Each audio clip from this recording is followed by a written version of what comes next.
Well, hello everyone. It's good to be back for another 406 Tech Talk. Being the month of February, we are going to talk about what we love in technology and what's happening out in classrooms. A lot of cool things actually that are happening in classrooms, and tech and not tech actually. So, Well, what should we start with? Should we talk about some of our favorite things? yeah. Okay. What's yours? My favorite thing in education in general or with technology? Yes. Oh, come on. Well, obviously in education, I think everybody's favorite thing is kids who enjoy learning. My job because I get to work with kids and get to give them musical experiences that make them happy and feel like they've accomplished something. And I'm learning to love technology and incorporating that into the music program and make music applicable to the 21st century. I love getting to work with my kids every day. I love that no 2 days are totally unpredictable, but that's what keeps me on my toes. I love the kids. Being able to go around the city to all different places and see all different kinds of teachers and classrooms. Kids. Students. And I have the opportunity to take kids who come from not good homes and possibly put them in an environment where they can learn and they can learn life skills like working with other people and problem solving as well as the academics.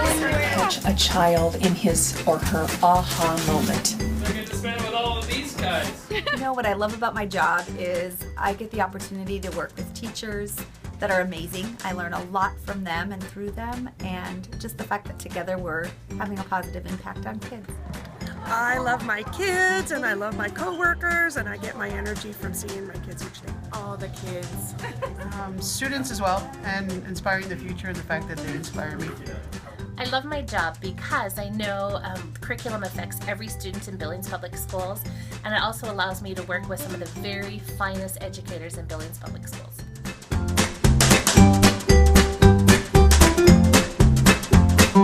It's so fun when a teacher works really hard on a lesson and the kids just dig it. That's probably my favorite thing. Which I think ties into one of my favorite things is I was able to watch a teacher who does that, kind of just took a project and had been thinking about it for a while, but dove in, and that was his advice to everyone is to start with something, start somewhere and do something, take a risk.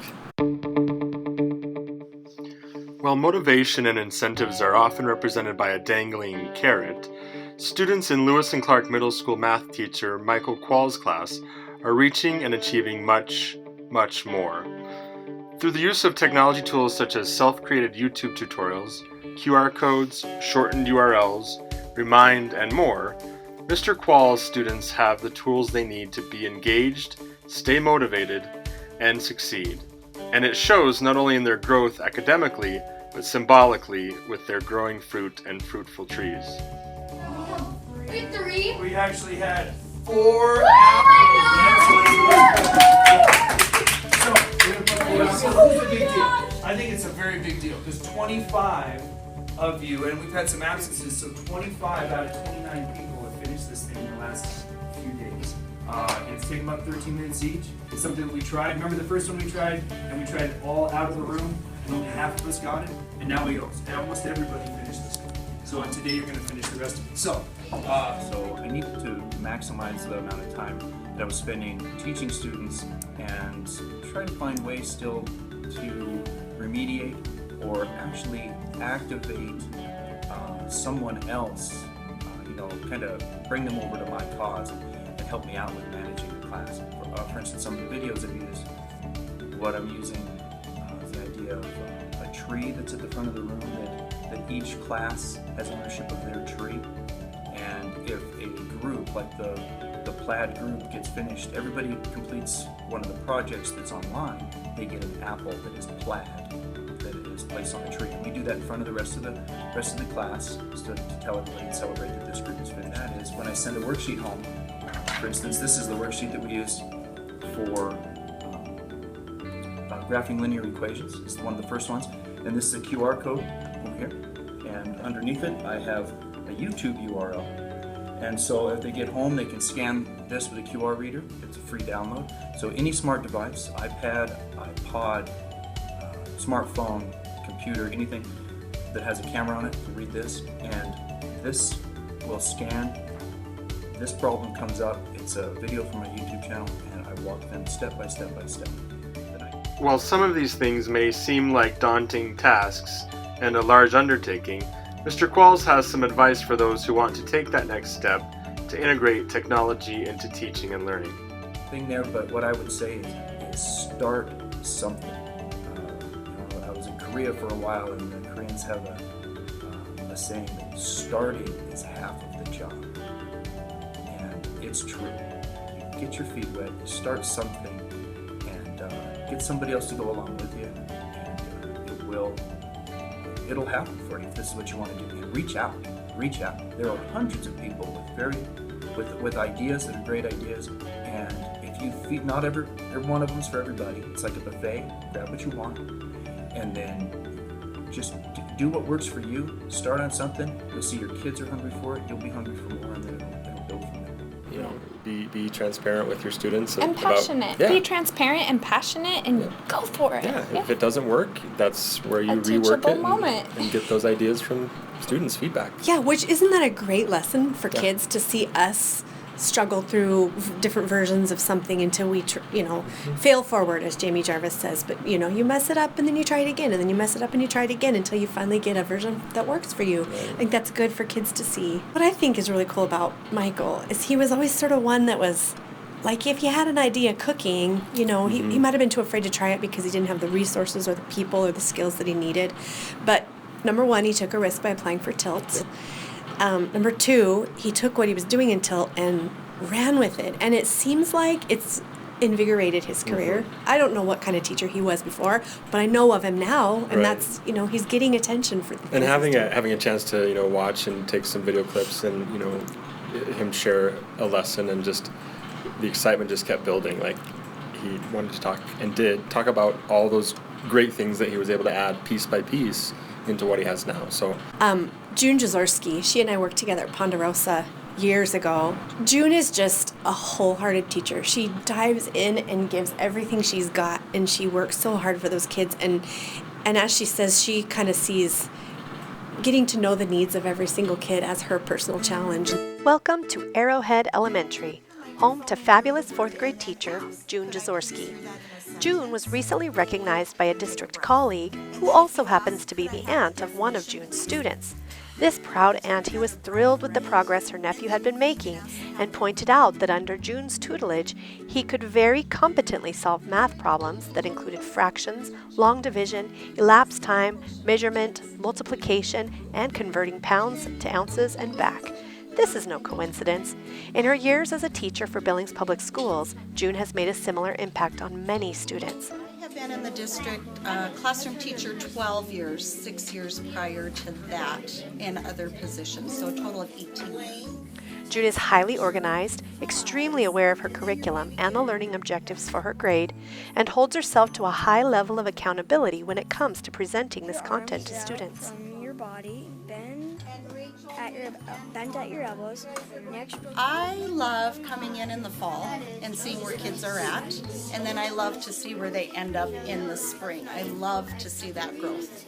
In order to help her students make such tremendous growth, June effectively and successfully integrates technology, but she also carefully plans activities that will keep her students challenged and engaged. Knowing what each student needs to be successful has helped June to plan rich, engaging lessons that capture her students' attention and make them want to learn. I have to get to know the student, and I have to gain their confidence that together we're going to find what it is that they're struggling over, and we're going to try some things for them, and then just working as hard as I can to make sure that we conquer that challenge. June's dedication and the relationships she forms with her students do not go unnoticed.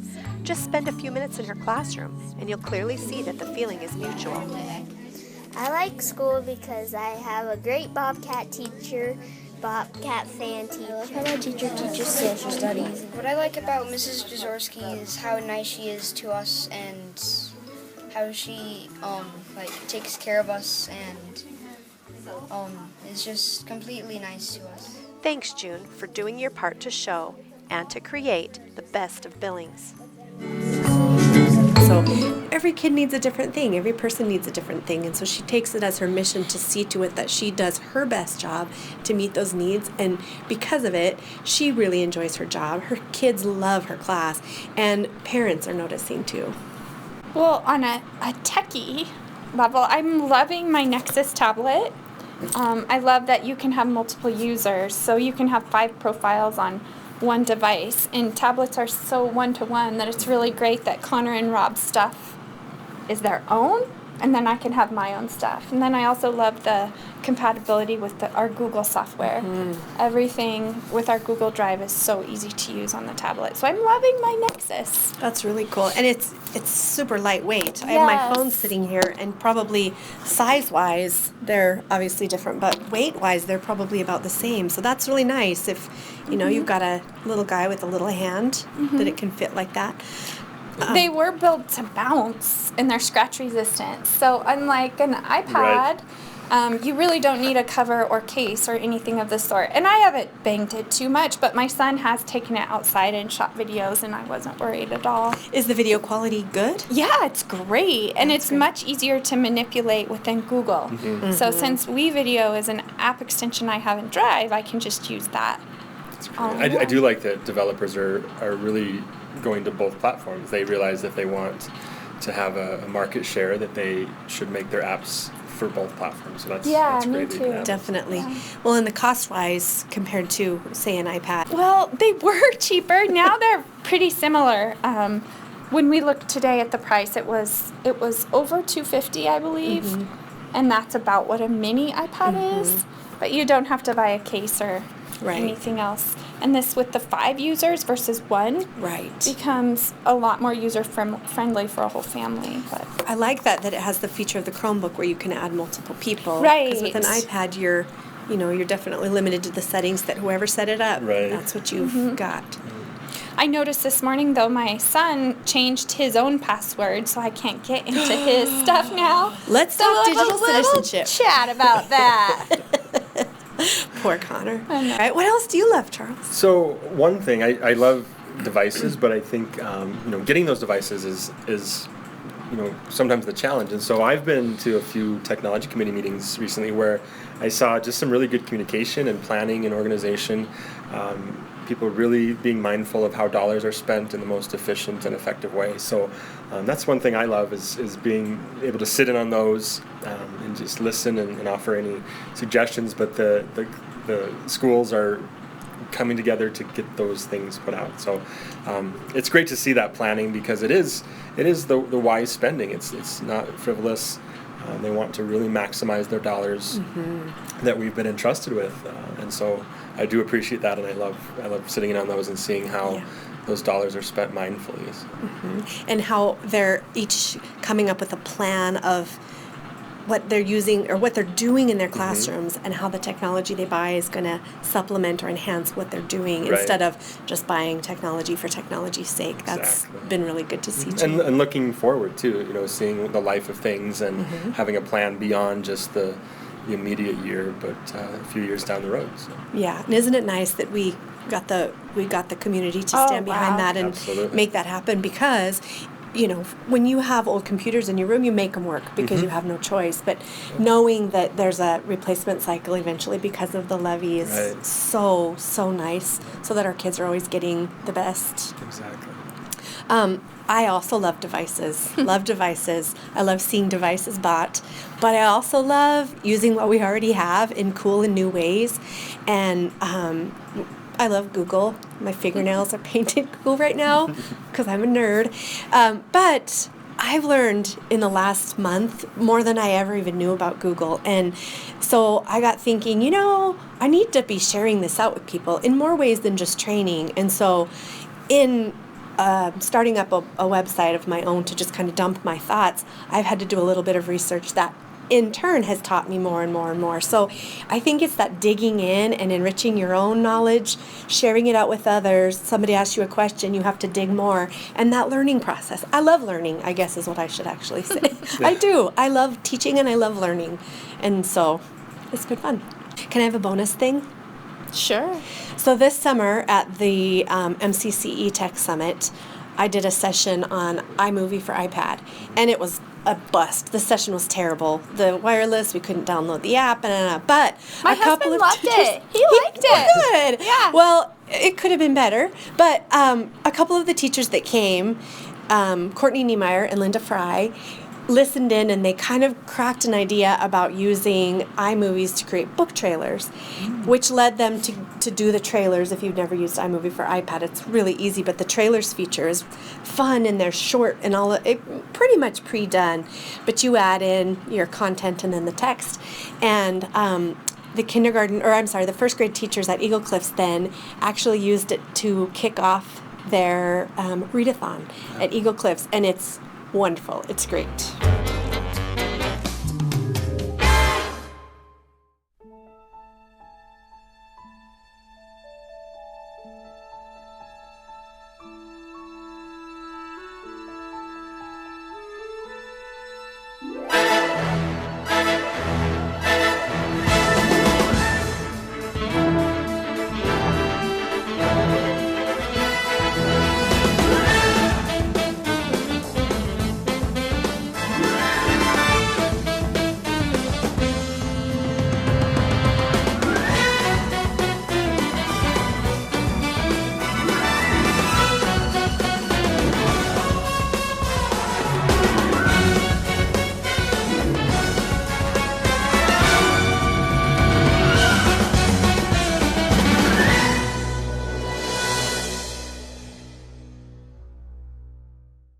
What do you guys have coming up? Some trainings coming up. So some Mac Basics things, some things with the Promethean platform, coming up. So those are on the calendar. I've got an iPad training coming up, a couple Google things after school. One thing, at this point in the year, just so teachers know, we're not doing necessarily MEA trade classes. We are offering classes that you can do for MEA trade, but it has to be done by special request. So you want to kind of explain that since you've... Sure, absolutely. So all you do is you sign up with either MSUB or with one of us, and then on the MEA trade site you fill out a special request if you need it for MEA. But we're really just gearing the rest of our trainings towards learning and less MEA trade. If you need that special request, just go to the MEA trade site or email us and we'll let you know. And then also don't forget to fill out your paperwork for Step Up if you need that. Absolutely. What are you guys working on in Tilt right now? Just for curiosity. So my group has gotten a lot more out of their my first phase one with their Apple and Mac sort of platforms, kind of the cool things you can do with that. Signing PDFs was pretty amazing for them to do. And then getting involved in my phase two, getting into their classrooms and working with their students with Google Apps for Education. So they really want to collaborate, and a few of them are going to do sort of some projects across town and between buildings where their students write to each other or work on a project simultaneously using the collaborative features. That's so cool. In Google. So. That's awesome. What about yours? Phase one, very similar, basics, learning everything about the Google Drive that they possibly can, and YouTube and Google Plus, and then also the Mac Basics, which I am lucky I learned from you guys so that I can share with them. The preview features, though, are the ones that they love. Did you know that the preview tool, when you open a document and it comes up with that tacky little program preview, it's super powerful. Yeah. So you know that preview program that opens on your Mac? It actually is very useful. I'm going to show you how to open an image and create a transparent background using preview. When the program opens, I click on the toolbox and then the magic wand over on the left side. All I have to do is drag a rectangle anywhere in the area I want to get rid of and then press delete. For my picture, that means it will get rid of the black border around the outside of my circle. Now I want to get rid of the black circle in between those two coral colors. I have to very carefully drag a tiny rectangle in there and hit delete. Oops! Now I don't know if you can tell or not, but I accidentally deleted the outside coral circle. So I'm going to hit Command Z to undo that and try again. I see the dotted line around the black part, and I know I've captured the right piece of the circle. I hit delete and it's gone. Now I'm going to go up and save it. If you watch carefully, you'll see the image change on the right side of my screen. Next, I'm going to switch over to Chrome, where I have my Weebly up and ready to insert this picture. Because the background of my Weebly is white, I don't want a black bordered picture in there. That's why I made it transparent. So when I click on my blog, I go to Insert an Image. All I have to do is drag that transparent image off of the desktop and into the image box. And would you look at this? Transparent images with preview? So easy. It does all kinds of things. So much added to it over the years as to how powerful that little built-in program is. So. What about phase 2 and 3 have actually been working together, where the phase 3 has been teaching them content lessons. So phase 3's goal is to train it forward. So they've been working in their content group, science, PE, English, and then this week history, to work on content lessons together. So it's been pretty cool. It's nice to be able to get out of your box of your building and work with people who have a similar goal and like-minded, focus, so that you're hearing different things, or even things that you've used before but you maybe never thought of using them that way. That's nice. Same, mine are doing a lot of the similar things, but it was really funny with my phase 1 group. I used a tool with them, not really intending to teach it to them, but they were like, whoa, wait, how did you do that? And it was, I set up a form that went into a spreadsheet that automatically, with an extension or an add-on, fed into a document, and we had to stop everything, and they wanted to go and learn how they did it. And so watching them as learners work through, okay, that didn't work, what am I going to try again? Well, that didn't work, what did I do wrong? It was really cool for them to want to take that to the next level. So those groups are always learning and teaching us too. So hopefully tell people that may be in your buildings, ask them what they've been up to. They've got really cool things to share.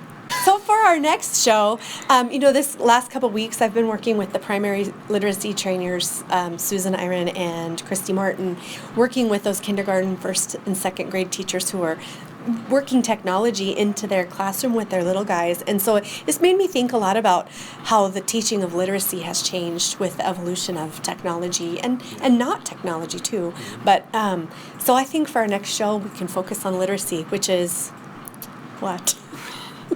All kinds of things. Yeah. It includes reading, writing, listening, speaking, and viewing. And maybe spelling. But even maybe we could get in some of our foreign language teachers and stuff, Teresa Mountains and some of our teachers that are teaching foreign languages. Phase 1, Yep. So watch for that. In the meantime, we hope you have a wonderful February. It's what we love. Okay, can I just say something crazy?